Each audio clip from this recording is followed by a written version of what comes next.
The world of prison gangs. It's a world most people will never see. A world built on blood, loyalty, betrayal, and survival.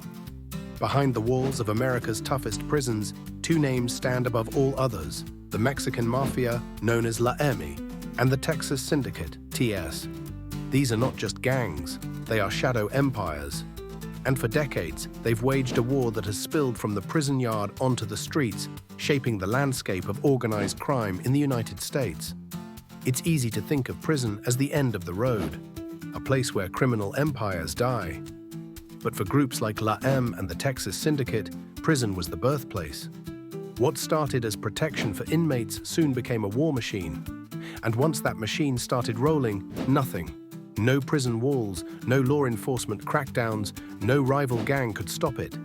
The Mexican Mafia was born first. 1957, dual vocational institution, Tracy, California. A man named Luis "Wop" Flores had a vision. He saw Mexican-American inmates scattered, vulnerable, preyed upon by other gangs. He wanted unity, power, a structure. Out of that need, La M was created. From the start, La M wasn't just another prison crew. They had rules, codes, discipline. Loyalty was absolute, betrayal unforgivable. Violence wasn't random. It was strategic. Initiations required murder. Enemies weren't just fought, they were erased.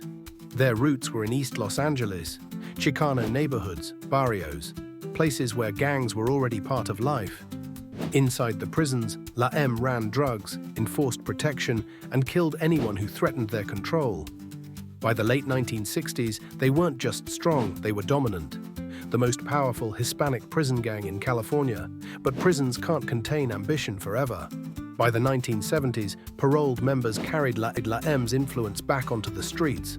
They partnered with cartels, controlled drug trafficking, ran extortion rackets, carried out contract killings.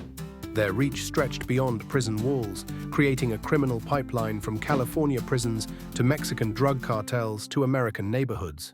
But in Texas, something else was brewing. The Texas Syndicate, early 1970s, Huntsville, Texas, the Walls Unit. Texas inmates saw what California gangs were doing, La M, Aryan Brotherhood, and realized they were outnumbered, outpowered. So a group of Hispanic inmates formed their own organization, a syndicate. Their mission was survival, but survival turned into power. At first, the Texas Syndicate was defensive.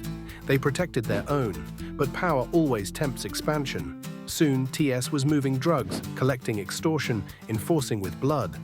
Unlike La M, which spread like wildfire, TS ran tight. A hierarchy. Orders came down the chain. Discipline was strict. By the 1980s, TS ruled Texas prisons. They weren't just competing with La M, they were rivaling them. And that's when the sparks started to fly. La M wanted Texas. Texas Syndicate refused. The result? A war that has lasted for decades. The first real blood came in 1978. California prisons. Folsom, San Quentin, Texas Syndicate members were targeted in coordinated stabbings by La M. La M wanted to send a message, stay out. TS responded by hunting down Mexican Mafia sympathizers inside Texas prisons.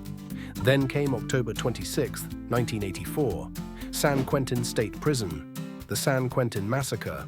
5 Texas Syndicate members ambushed, slaughtered by Mexican Mafia soldiers. It was war in its purest form. La M had issued a green light, an open kill order, after learning TS had aligned with the Aryan Brotherhood. The message was clear: betrayal would be answered with blood. But if La M thought that massacre would break the Texas Syndicate, they were wrong. It only fueled the fire. Throughout the 1980s and 1990s, bodies stacked up. Prison yards became battlefields. California, Texas didn't matter. La M hit squads, hunted TS. TS retaliated in kind. Lockdowns, riots, assassinations. It became the rhythm of prison life. But this war didn't stay behind bars. It spread to the streets. Folsom Prison, a stabbing spree. Texas Syndicate members targeted 3 La M soldiers running drugs. One man stabbed 23 times, dead before guards even saw the blood pooling on the ground. Houston, a drug turf war. La M tried to take over. Houston was Syndicate territory. 4 La M affiliates found executed in a safe house. execution style, cash and drugs gone. The killings triggered retaliations in Los Angeles. Bodies showed up with bullets to the back of the head. Pelican Bay, yard riot, dozens of inmates clashing. La M against TS knives, fists, chaos. 2 dead, many more cut open before guards locked it down. San Antonio, 5 men bound with duct tape, all shot in the head. TS enforcers erasing Mexican Mafia-linked dealers. A federal witness, a former TS lieutenant, found with his throat slit before testifying. La M wanted silence. They got it. East LA, a nightclub turned killing floor. Masked gunmen opened fire, 5 dead, all tied to the Texas Syndicate. McAllen, Texas, 7 bodies in a ranch house, tortured, executed. They'd been La M affiliates pushing into Syndicate routes.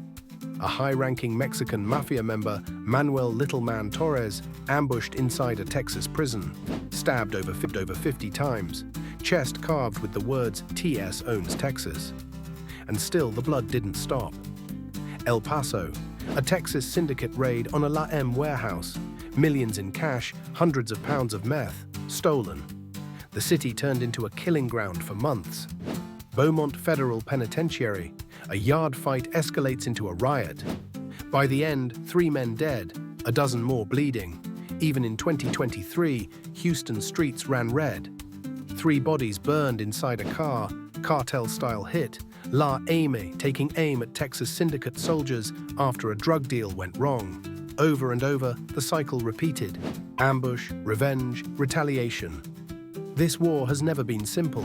It's not just about prison politics. It's cartels, money, territory, survival. La M forged deals with the Cali cartel, Los Zetas, and Mexican drug lords. Texas Syndicate formed alliances with the Gulf cartel. Every betrayal sparked new bloodshed. Think about it, these groups aren't just fighting over respect. They're fighting over billions of dollars in drug money, over control of prison yards, over who lives and who dies in neighborhoods most people will never step foot in. And the truth is, neither side has won. La M is still powerful. The Texas Syndicate still runs deep in Texas. Both have lost leaders. Both have seen members executed, flipped by law enforcement, betrayed by their own. But neither has disappeared. Law enforcement has tried. Raids, indictments, supermax prisons. But as long as drugs flow across the border, as long as prisons stay full, these gangs survive. The structures are too deep. The loyalty too extreme. The Mexican Mafia, La M, began as unity for Chicano inmates in California. The Texas Syndicate, born from survival in Huntsville, grew into Texas's answer to outside threats. Their conflict is more than history, it's a living war. A war that has lasted over 40 years. And here's the chilling truth. This war isn't ending. Not next year. Not in 10. Not as long as power, money, and blood rule America's underworld. La M and the Texas Syndicate will keep fighting, behind bars, on the streets, with cartels, with knives, with guns, with blood, because for these men, survival is war, and war is forever.